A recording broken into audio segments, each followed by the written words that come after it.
আজকে আমরা এই সমুদ্রের মাছটা আপনাদেরকে রান্না করে দেখাবো, যেটা স্থানীয় ভাষায় পটল বা রকেট মাছ বলে। এটা সমুদ্রে পাওয়া যায়। এটা আপনাদেরকে আজকে আমরা রান্না করে দেখাবো। এবার এই মাছগুলো আমি কেটে নেবো। এই মাছগুলো বড় সাইজে আছে, তাই দু ভাগ করে কেটে নেবো। এই মাছটা কাটাও খুব সুবিধা, কারণ এই মাছে কোনো আঁশ নেই, আর এই মাছে একটাই সিট দ্বারা কাটা, তাই যে কেউ ছাড়িয়ে খেতে কোনো অসুবিধা হবে না। মাছটা এত ভালো, আর ইলিশ মাছের মতন পুরো স্বাদ।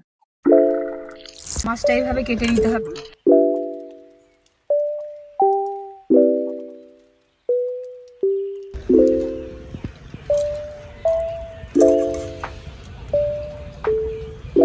এই তো এইগুলো বাদ দিয়ে দিতে হবে মাছের। আমি মাছটা দু ভাগ করে কেটে নিচ্ছি।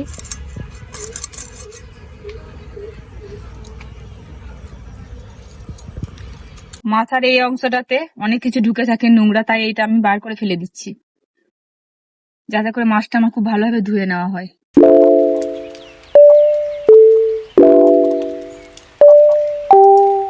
বন্ধুরা, আমাদের ননদ বৌদি রান্না চ্যানেলে আপনাদেরকে অনেক অনেক স্বাগতম।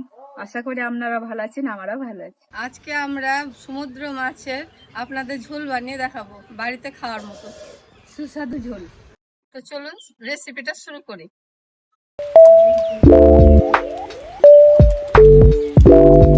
মাছের ঝোলের রেসিপি বানানোর জন্য আমি যেসব উপকরণগুলো দিয়েছি চলুন আপনাদেরকে দেখিয়ে দিই। সর্ষের তেল, হলুদ, কাশ্মীরি লঙ্কা গুঁড়ি, একটা আলু বড়, কালো সর্ষে, কাঁচা লঙ্কা, শুকনো লঙ্কা নিয়ে নিয়েছি।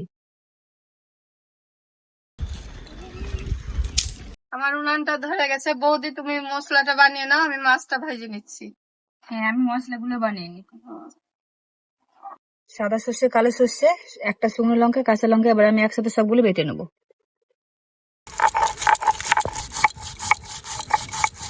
আমার কড়াই তেতে গেছে, আমি এবার তেল দিয়ে দিচ্ছি মাছ ভাজার জন্য। আমার তেল গরম হয়ে গেছে, এবার আমি মাছটা ছেড়ে দিচ্ছি।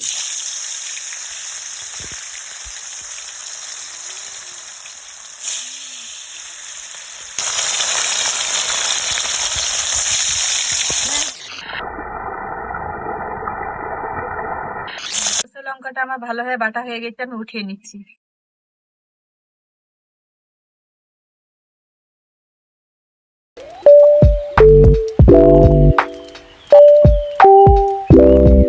আমার মাছ ভাজা হয়ে গেছে, এবার আমি উঠিয়ে নিচ্ছি।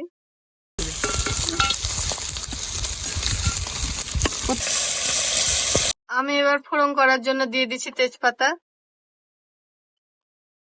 আর একটা শুকনো লঙ্কা আর কিছু পাঁচ ফোড়ন। আমার আলুটা লাল লাল করে ভাজা হয়ে গেছে, এবার আমি পরিমাণ মতো লবণ দিয়ে দিচ্ছি। এবার দিয়ে দিচ্ছি আমি পরিমাণ মতো হলুদ। আর বেটে রাখা মশলাটা আমি দিয়ে দিচ্ছি।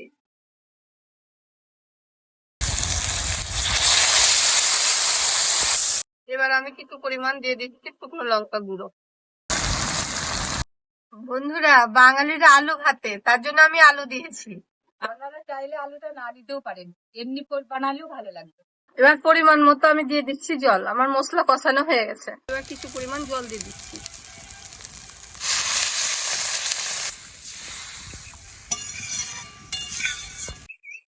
মাছের ঝোলটা ফুটে গেলে আমি মাছগুলো ছেড়ে দেবো। ঝোল ফুটে গেছে, এবার আমি মাছটা ছেড়ে দিচ্ছি।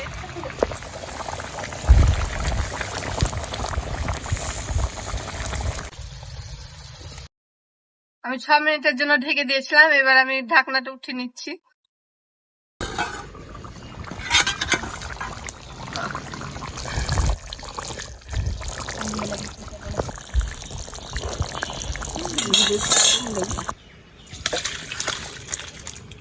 দেখুন বন্ধুরা, আমি মাছের ঝোলটা ঢেনে নিয়েছি, আর আমার মাছের ঝোলের যে এত ভীষণ একটা সুন্দর কালার এসছে, বা সেন্টও ভীষণ আসছে।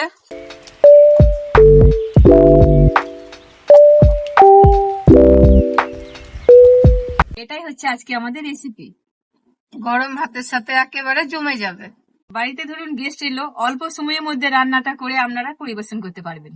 এই মাছ বাড়িতে যদি কোনো বাচ্চা থাকে, তো বাচ্চারা যদি মাছ না খেতে চায়, তাহলে এই মাছটা খেতে পারবে। একটাই কাঁটা থাকে এই মাছে, আর সুস্বাদু খুব খেতে। আর আপনারা অবশ্যই আমাদের চ্যানেলটি সাবস্ক্রাইব করতে ভুলবেন না। আর আমাদের ভিডিওটিতে লাইক, কমেন্ট, শেয়ার করুন, আর আপনারা পাশে থাকুন।